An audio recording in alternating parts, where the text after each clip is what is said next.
according to Matthew, the 24th chapter. Glory to you, Lord.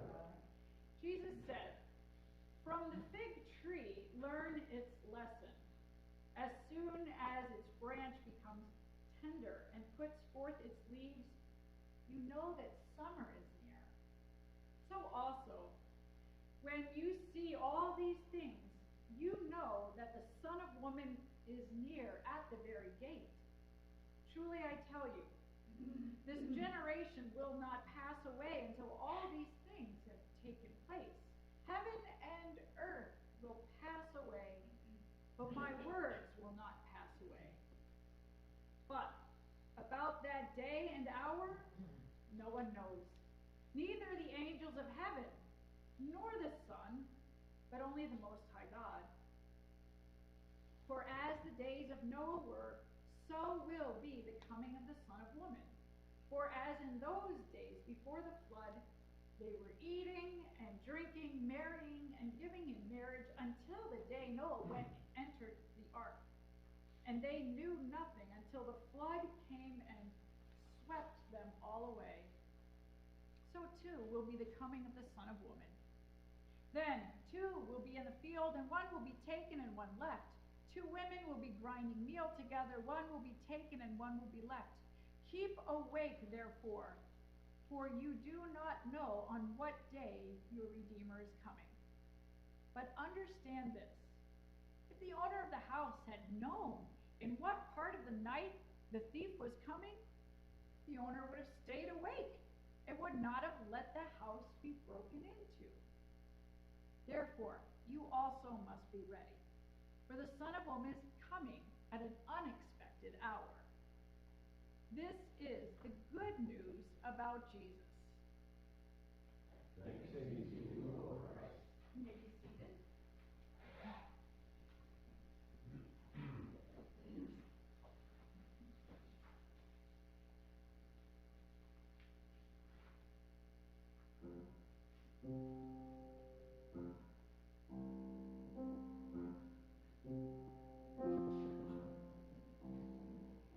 Keep your lamps trimmed and burning.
being able to label things as we would like them or as they might like to be named.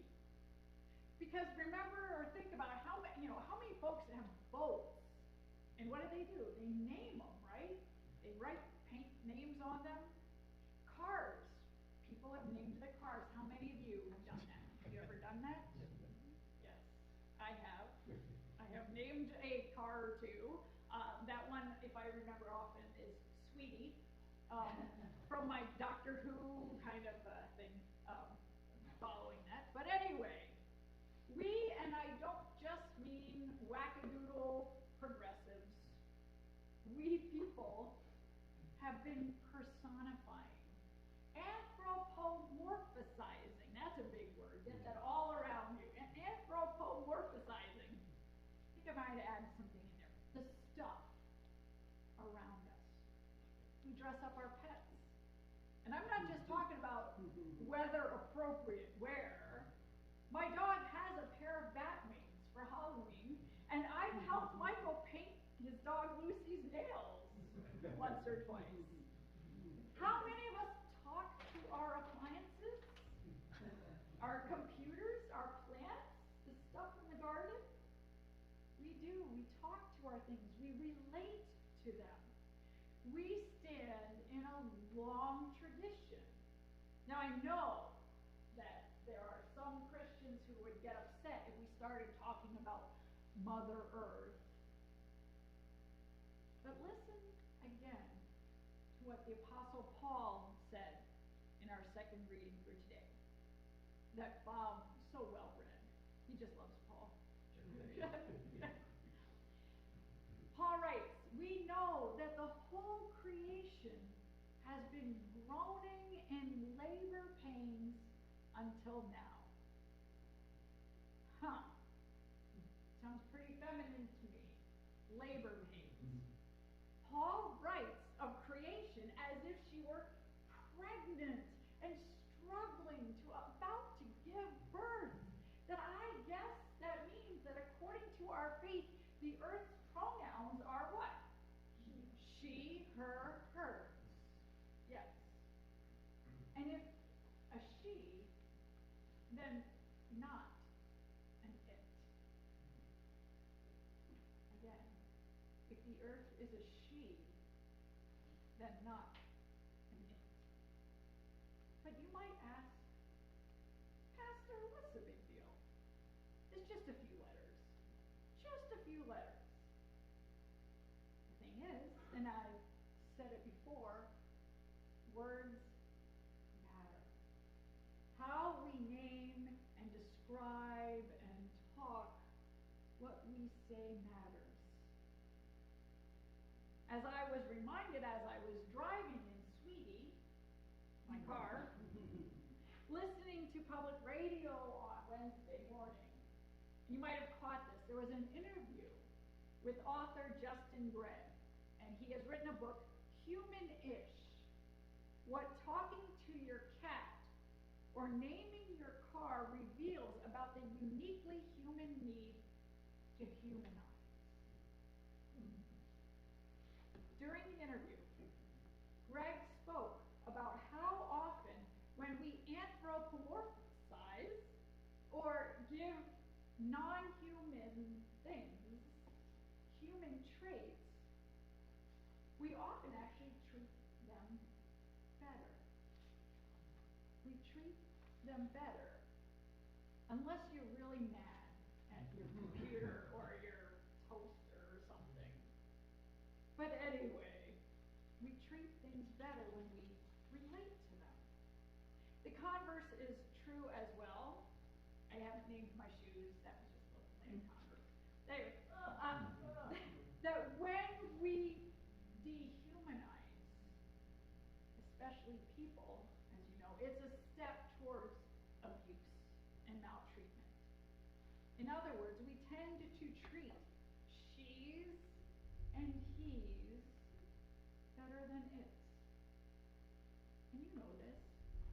Of course, I do want to say that there are now folks who use different pronouns and have come up with different pronouns, and I'm not going to get into all of those, but those are the way folks identify themselves. and when we honor and listen to how they humanize themselves, and we honor that, that's important. We honor their humanity, no matter what pronouns and letters they use, because it's based in relationship.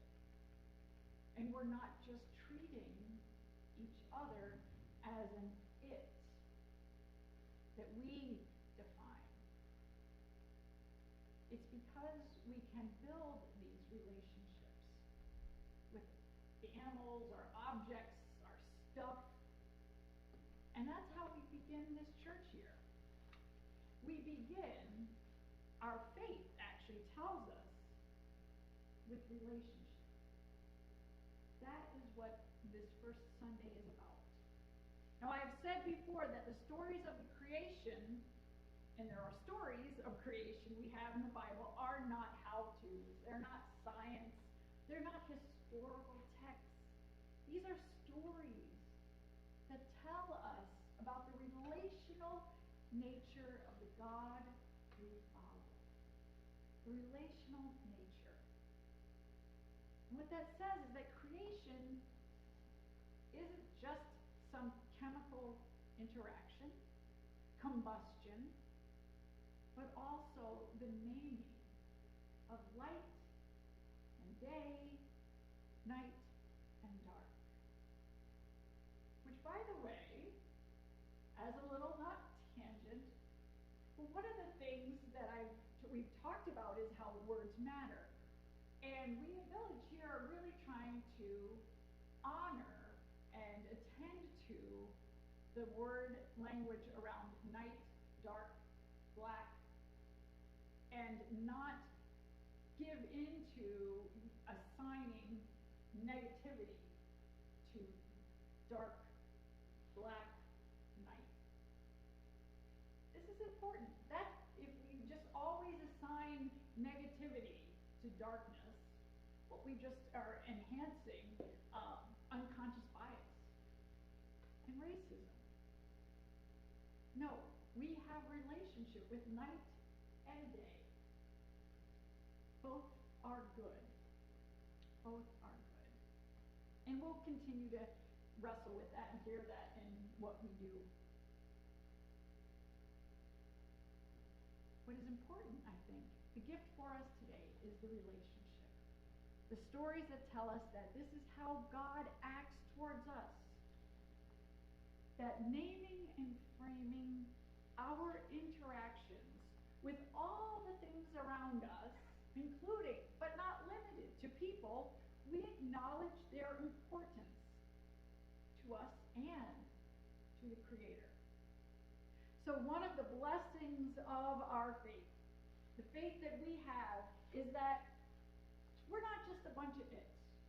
Okay, Cousin It, that was a character. Love that show, but we're not a bunch of its. Nobody's a bunch of its to be treated as disposable things. That is the beginning. That's the basis. And that's how we begin Advent. That people are not just the means of production working. The earth is not simply the source of all of our raw materials for production. Our faith calls us not to just production, but to introduction. Introduction to life lived in relationship, where we honor and we name and we listen to and respect and love all the she's and all the he's and the them's and the they.